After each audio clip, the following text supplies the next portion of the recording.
আসসালামু আলাইকুম এভরিওয়ান, আপনারা সবাই কেমন আছেন? তো আলহামদুলিল্লাহ আপনাদের দোয়ায় আমিও অনেক অনেক ভালো আছি। তো আজকে আবার আমি মিনি কিচেনে চলে এলাম। আমার এই ছোট্ট মিনি কিচেনটা আপনাদের কেমন লাগে অবশ্যই জানাবেন। আমার তো খুব ভালো লাগে, তো এতে আমার রান্না করতেও বেশ ভালো লাগে। তো আজকে আমি করবো পাকোয়ান। তো এই পাকোয়ানটাকে আপনারা কি বলে থাকেন অবশ্যই আপনারা জানাবেন। তো এটাকে আমাদের এইদিকে পাকোয়ান বলে। তো এটা আমি ভালোভাবে চিনির সঙ্গে ময়দা দিয়ে ভালোভাবে এটাকে মিক্স করে এটা ভালোভাবে রেডি করে নেব, ফিটিয়ে যেন এটা বেশ ভালোভাবে নরম হয় এবং ফোলে। তো এটা আমার রেডি হয়ে গেছে। তো এবার আমি কড়াইতে তেল গরম করতে দেব। তেলটা বেশ ভালোভাবে গরম করে নিতে হবে, নাহলে এটা আবার ভালো ভাজা হবে না। তেলটা আমার প্রায় গরম হয়ে গেছে।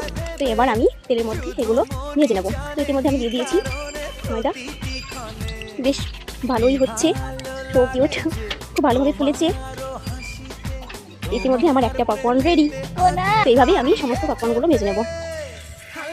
তো এটা আপনাদের কেমন লাগছে অবশ্যই জানাবেন, আর আপনারা এটা খেতে কে কে ভালোবাসেন সেটাও কিন্তু জানাবেন। আমার তো খুব ভালো লাগে, খুব পছন্দনীয়।